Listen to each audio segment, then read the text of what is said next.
is July 21st, and this is what's going on in my garden today.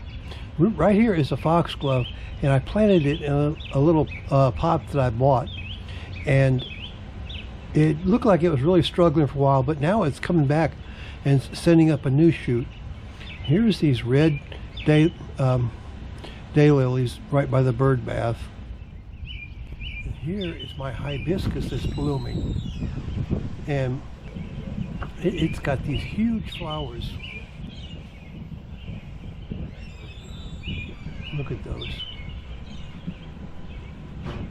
It's a nice red color.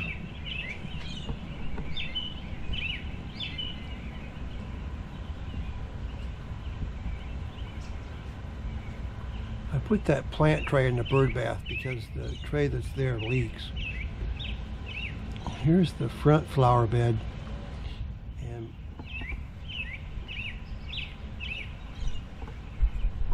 this is a calendula here growing right beside the hollyhocks.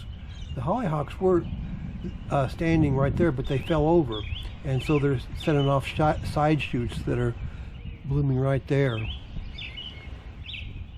So that calendula looks nice next to the hollyhocks. And this is another calendula, and these are all from wildflower seeds that I started out back in mixed packages. There's a black-eyed Susan there. And there's lots of other stuff in here that's not blooming right now. There's a dianthus down there that's not blooming.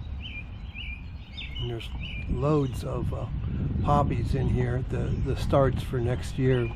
And we put a whole bunch of moss roses in here too. And there's some daisies. They were really struggling for a while. The leaves were looking really bad. But now it's got some new leaves coming on that are looking nice, and the old ones that got looking so bad are still there. Those little teeny blue flowers are a plant that wildflower I transplanted up here. There's some pot of petunias that somebody gave me, and I planted them there. And there's those daisies. Oh, look here. This is a root from a trumpet vine, and they keep coming up every now and then, and you just have to pull them up. The trumpet vine was originally growing over here on this swing set, and so what I did was I just took a lawnmower and cut down all the flowers that were in the flower bed here. This whole swing was covered with honeysuckle and trumpet vine, and sometimes moonflowers if I planted them, but I just cut them all down with the lawnmower. But the trumpet vine still keeps coming up every now and then, after 5 years I think. So I would never plant any trumpet vine. Here's some yarrow there growing right there. We just walked by. And not too much out here blooming now. All these daylilies are done, and I've been cutting them down. And there's a tiger lily there at the top that's mostly done. And I need to come out and deadhead it. I've been deadheading quite a bit of the lilies that were blooming last year. And over there in the corner, there's some coneflowers that you can see, and they bloom this time of year. So my goal is to get more flowers out here that bloom this time of the year, and so I've got a lot of wildflowers out back I've started. There is some dianthus down in there.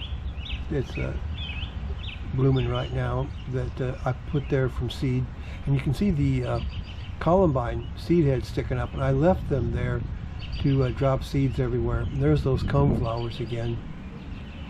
This flower bed that we're looking at now doesn't never get watered, and I'm thinking about putting a little drip hose out here so they would get more water.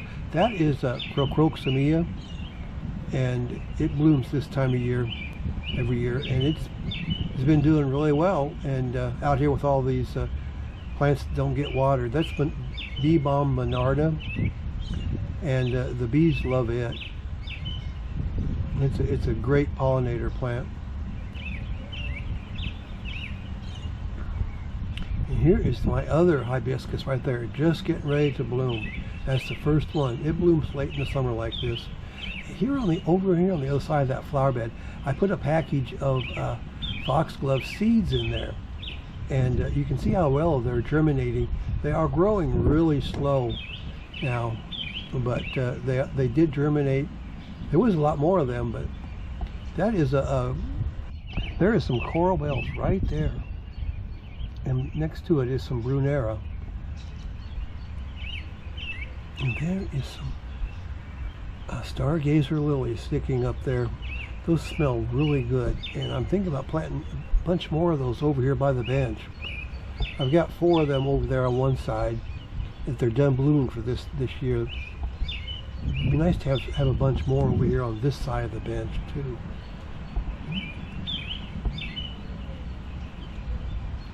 It'd be nice when all these hostas are blooming because they smell really good.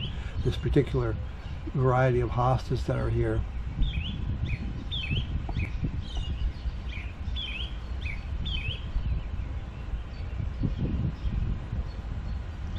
There's one of the hostas that's blooming right now.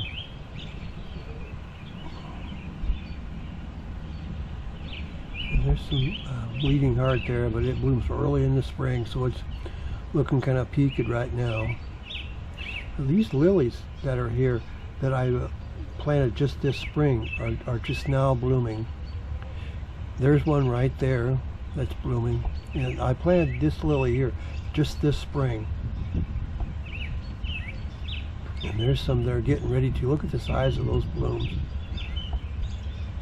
And there's some more back here that are got some nice blooms coming on. Right there, one.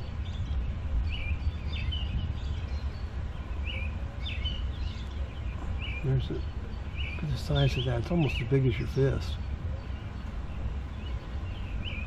And that one's all done.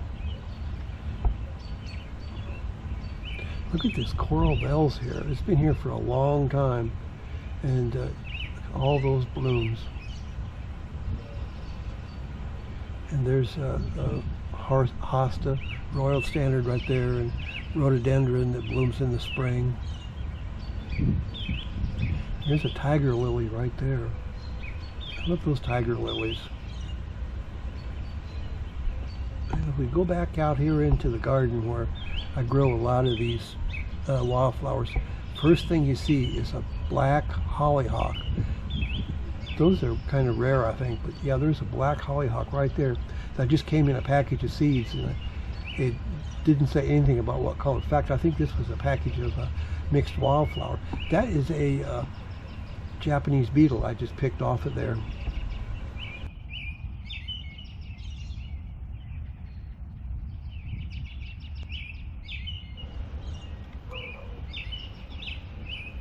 This is where I start letting my wildflowers out here. These down here, I think those are California poppies from the foliage. A lot of calendula, and that's calendula right there. And there's some dianthus right there. I should dig it up and put it out front.